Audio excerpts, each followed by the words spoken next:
Hi and welcome to another video. The Spider Collector here, and as you can see, this is my Phomictopus. Hang on a minute, bear with me. Confused about what I was talking about then. Phomictopus canceroides. My Haitian brown was just shed. Now, if you can see, down there in front of the tee is a nice fresh molt. It's about 7 days old. So what we're going to do today is feed this potentially female Haitian brown. So, oh, and I hope everybody had a brilliant New Year's Eve, and they're going to have an even better day today, the New Year's dinner.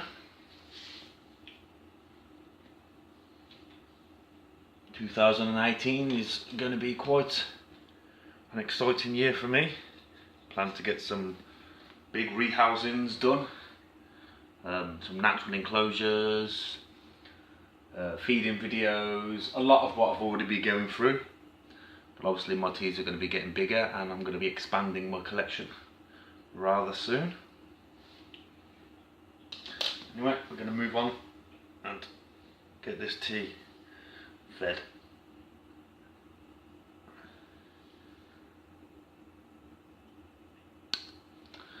And it would go straight into the water bowl, wouldn't it? Ironic.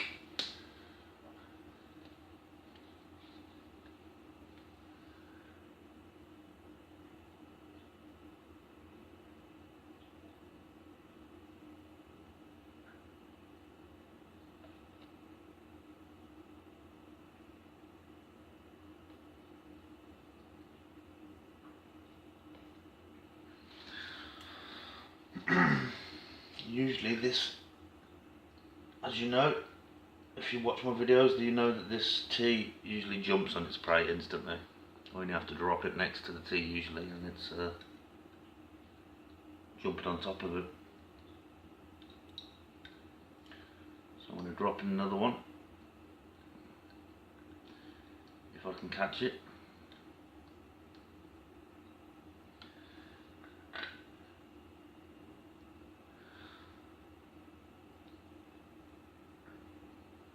Hey, not as slow to get them, or not as fast, should I say.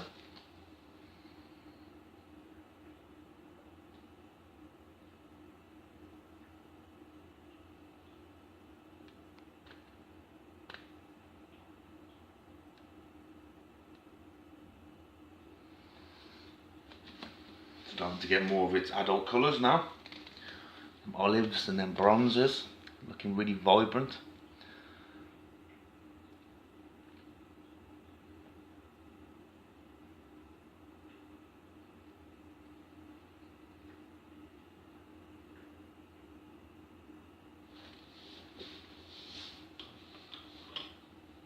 Give her a little touch of water.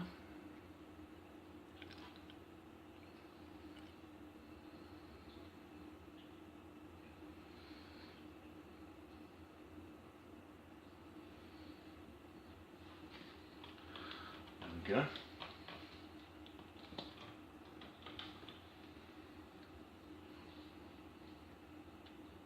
I haven't picked out a name for this potential female. I like to try and sex the teas before I name them, because I don't think it's right to have to change the name because you've then named it a bloke's name sort of thing. So yeah.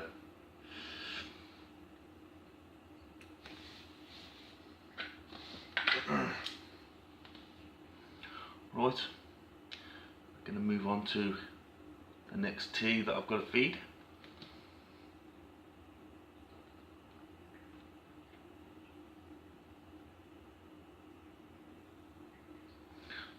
Oh, I forgot.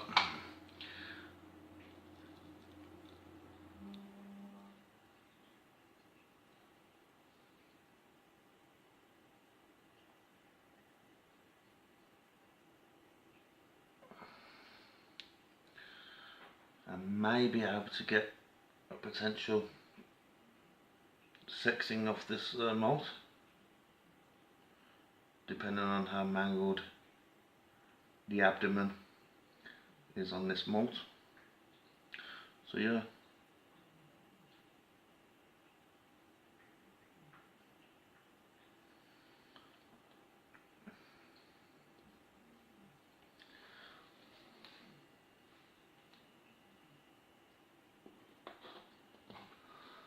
I'm going to cover this one up. Now I have a food in peace.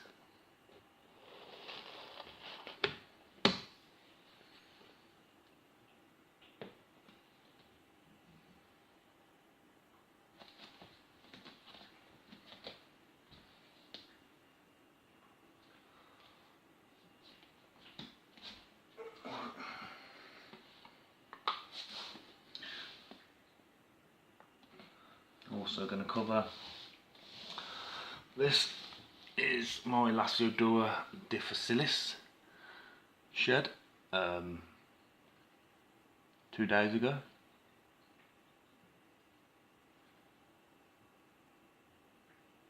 Roughly. Still unsexed, obviously it's a bit too small to try and sex it at the moment. They're very delicate. They can very easily be damaged when you're trying to sex any of these slings, which can be really bad luck, especially when you're really anxious to know what sex tarantula you've got.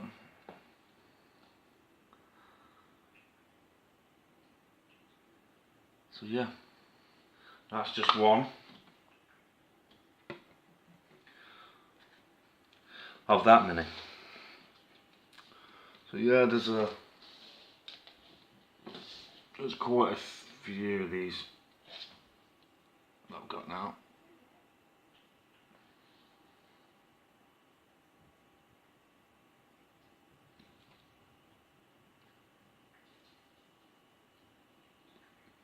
And that's one of my pokies. You can tell pretty much which one's the pokies. I think that one there is my ground staller Iharingi.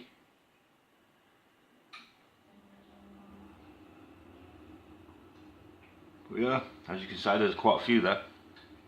So now I'm going to show you my Elusive difficilis.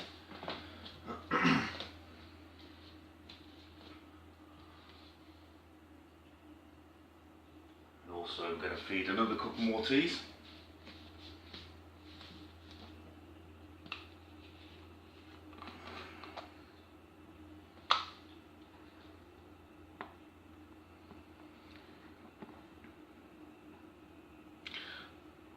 And yep.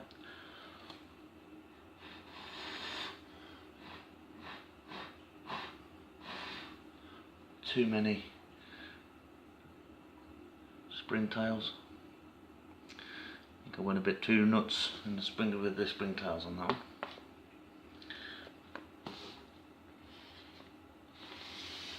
So yeah, that shed just there came from this tarantula. Get a good enough shot.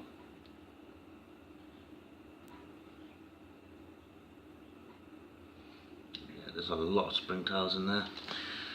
What I might do is try and get a couple of them out later on. Over that I'll just change the substrate, which is the cleanup. They're quite harmless. They're the cleanup crew of all the waste in the enclosures, so they can't actually do any of the tea any harm. Might annoy it sometimes, but if you can see there, that bit of leg is curled around because it didn't come off properly in its molt. So what I've tried to do with that is try and wet it a little bit, moisten it down so it comes off gradually over the next couple of days. I don't want to pull it in case I hurt the spider. So yeah, sorry we can't get a little more bit of footage of this little dude. So yeah, that's it. The Elusive difficilis.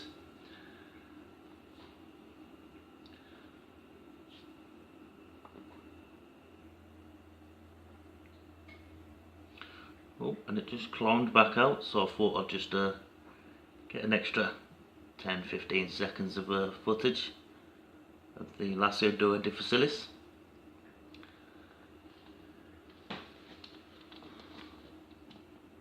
A Brazilian fire red bird eater. Nearly mislabeled that then. Yeah, beautiful little tea. There's an unsexed sling, the same as many of my spiders are. So yeah, I've got a big job of sexing most of my collection in the near future, next 5 or 6 months or so, when they all shed to a decent enough size that I can actually sex them all here. So right, I'm going to move on to the next one.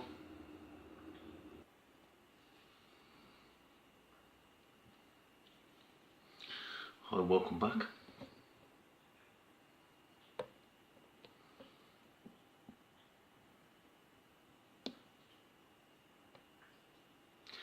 This is my Davos Pentaloris, 100%, because I've seen different sites saying different scientific names, so there is still a little bit of confusion, including me, confused with what actual this is.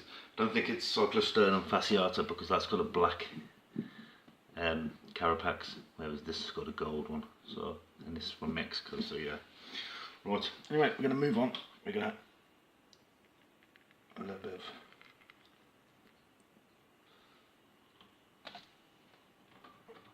little bit of water.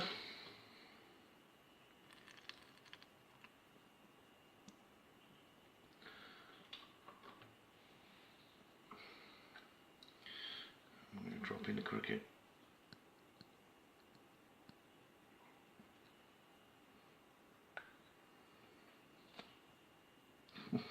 It loves jumping on its prey. This one does really good. Got a healthy appetite.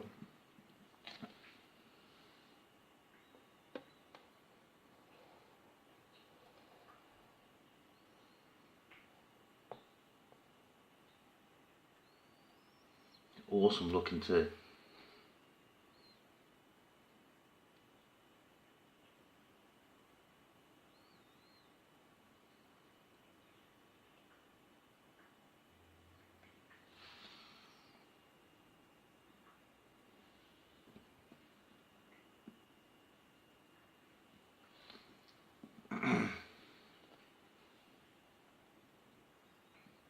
I love the way this tea looks. These tiger stripes on its back.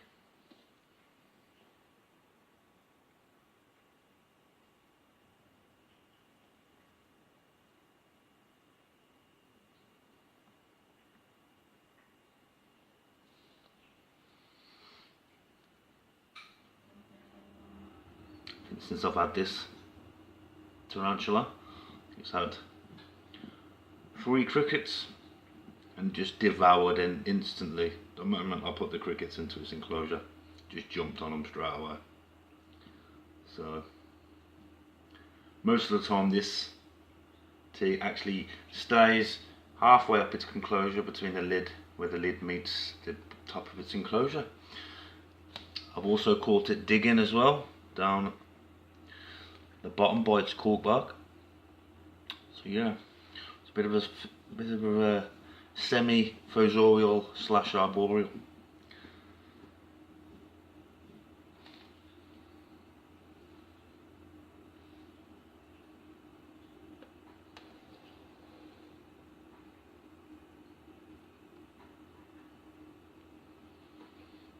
Yeah, beautiful specimen, and I really do hope that this is an actual girl.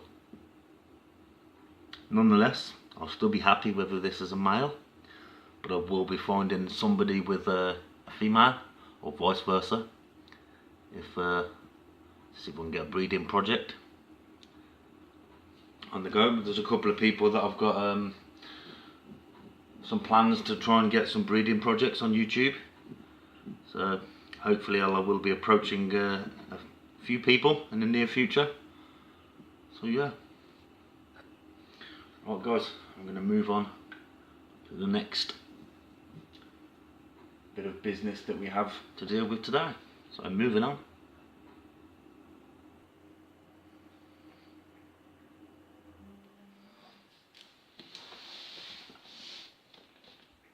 This is more Carabiner versicolor.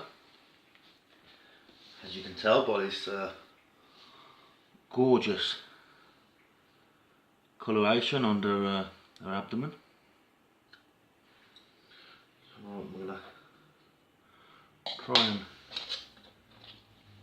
attract her attention.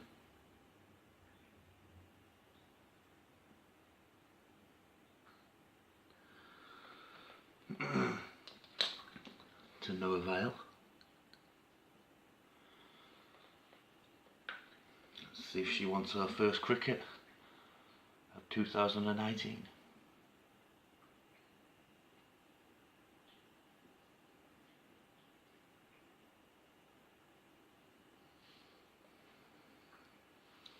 Are you hungry?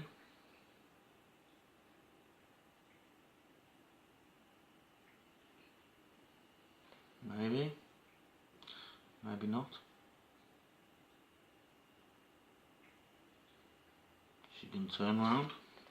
She could be in possibly pre-molt.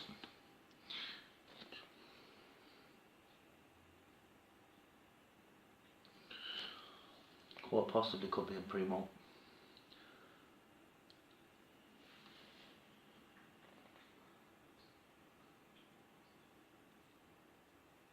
As always, don't forget to like, share and subscribe to my channel.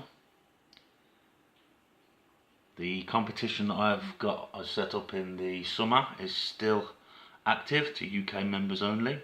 The first 100 subscribers that I get will all be entered into a raffle, and a winner will be drawn at random, picked at random, and I will send a tarantula to the winner basically. Yeah, I don't think this is going to take its food down. So what I'm going to do is I'm going to take this one out. Oh, and I don't know actually. Might want something.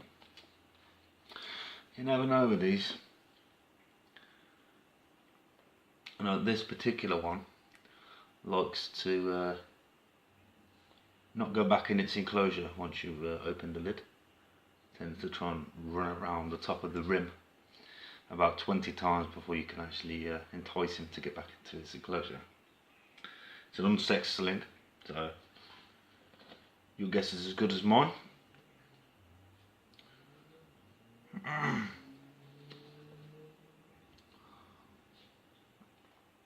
So yeah, I will be expanding my collection very soon. Once this cold weather's started to lift a little bit, then I'm going to start expanding my collection. Have to get another unit, some other bits and pieces that I need beforehand.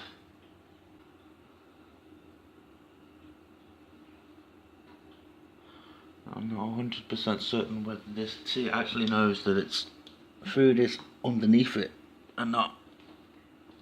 So I think it's waiting for me to put something else in. But I'm not going to. So. Oh.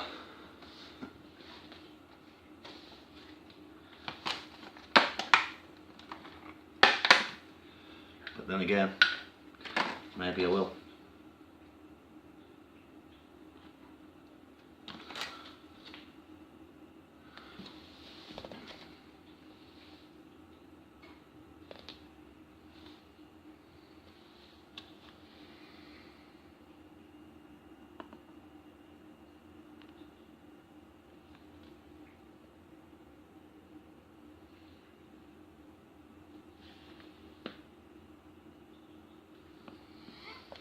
Well, it didn't actually get it, so yeah, that's a definite. I'm gonna have to get them out of there. So yeah, that's a little job for me to do after this video's all done and dusted. So you're right. Oh, she might be coming out to say hello. If nothing else, we've got a little bit of a visual appearance from my Martinique pink toe. Some lovely coloration on this butt down there. So yeah, right, we're going to move on. And this is my Avicularia species Peru purple. Now I don't get much coverage of this because, as you can see, that's exactly what it does. So every time I touch the enclosure, it legs it straight down into the bottom of its tube-like burrow, or web should I say, and disappears from the camera. So it's a very elusive tea to try and get any kind of footage of whatsoever. So I'm going to just drop in a little tiny cricket and see if we can entice this little guy to have some food.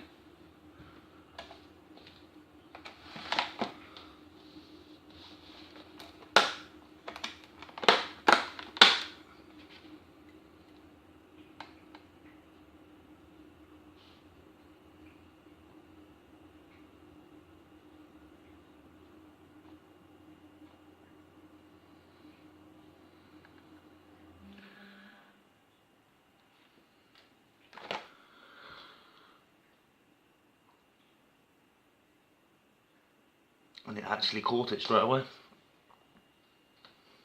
So yeah, chuffed with that.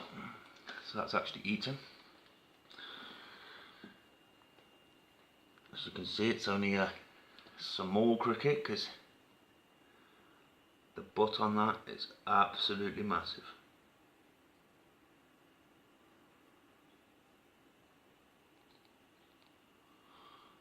So yeah, another happy customer.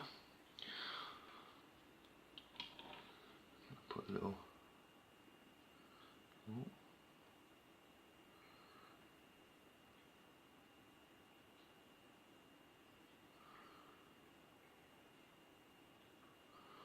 couple of spots of water for her. See, as you can see, that's how skittish she is. I'm only dropping but little droplets of water onto the top of her web, and she's jumping every time I touch the web. So yeah, I'm going to move on to the next one, guys. Hi, welcome back, and we're going to move on to a couple of bigger ones now. Like that. And as you can see, my collection's growing quite vastly.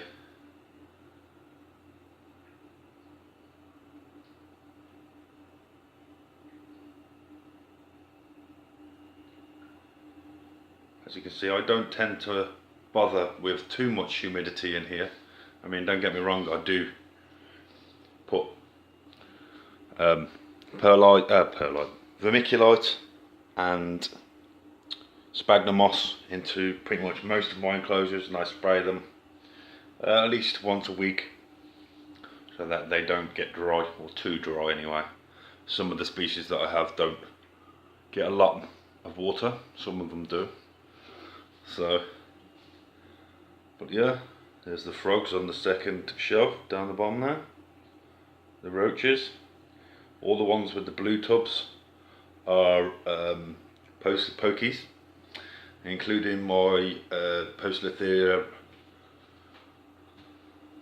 Sofusca lowland, which is in the clear tub in front of you. And I've also got a enclosure over there, glass enclosure, that I've just ordered another 3 or 4 of, so that I can start transferring all the ones with the blue lids into glass enclosures. So yeah, but yeah, that's pretty much most of my collection. So obviously I'm going to do more an in-depth talk. So right, I'm going to feed these little dudes before So right, and all the ones with these on the top means I've got to feed them.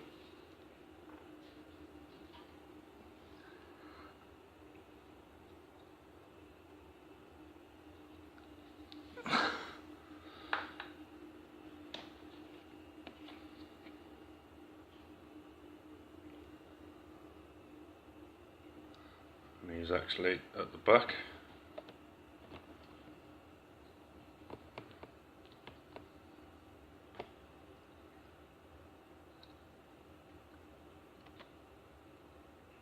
Cricket in, and no doubt he'll come and get him at some stage, so don't forget to like, share and subscribe to my channel. It's been emotional. Take it easy guys, and I'll see you on my next